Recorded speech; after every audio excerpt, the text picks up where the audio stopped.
Posting more isn't gonna save you. Posting blindly will actually kill you. And I wanna be clear what I mean by that. I've helped ministries scale to millions online, and what keeps people stuck is not lack of effort, it's not lack of sincerity, and it's not even lack of gifting. It's a refusal to learn. Most people, they confuse motion with progress, they confuse waiting with wisdom, and they confuse approval with obedience. But here's the practical truth. Volume alone is not the goal. Data is the goal. Growth only happens one way. You do something, you measure the result, and then you adjust based on what that result tells you. That's it. But most people, they skip the measurement part. They post a handful of videos, they feel exposed and awkward and embarrassed, and they stop. Or they post inconsistently, never long enough to see the patterns.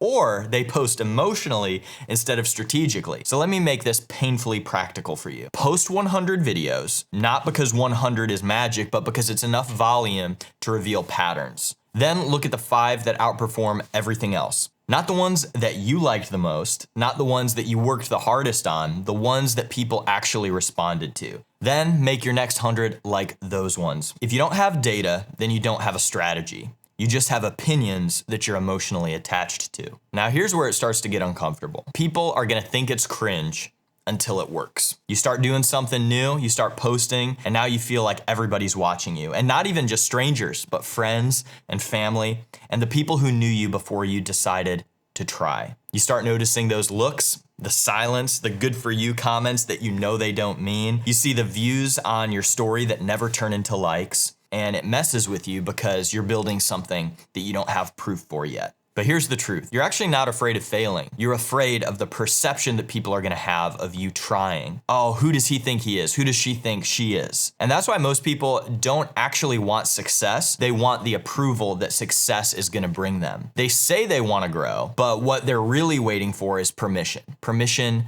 to be confident, permission to be consistent, permission to stop second guessing every move. Here's the uncomfortable reality. If approval is your motivation, then people will always control you, because whoever supplies validation controls behavior. And that's true in business, leadership, and especially in your spiritual life. But if obedience to God is your motivation, people lose their leverage. Not because you stop caring completely, but because you stop negotiating your calling.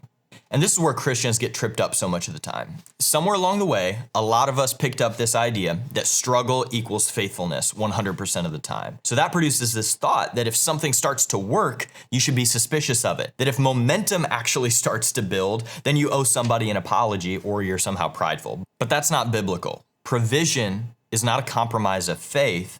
It's a fruit of stewardship. God doesn't always test you by keeping you small. Sometimes he actually tests you by trusting you with more. Responsibility is not punishment, it's a promotion. And most people fail that test because of a false identity and worldview that they have received that they think is humility, when in reality, it's actually just putting a lid on what God wants to use them to do. That leads to another pattern. Oftentimes, confusion feels safer than clarity. When things are unclear, you can hide, you can delay, you can blame the system, but clarity removes excuses, because once you're clear, you either act or you admit that you won't. And most people, they don't actually fear failure. They fear responsibility for what they already know, because knowledge creates accountability, and accountability removes alibis. And this is why obedience is a terrible strategy for popularity, because it doesn't move fast, it doesn't always look impressive, and it rarely gets applause at the beginning. Obedience usually looks like saying no when yes would have been easier, moving forward without full clarity, and doing the right thing when no one's watching. And here's the deeper truth. The hardest part of obedience isn't even the sacrifice.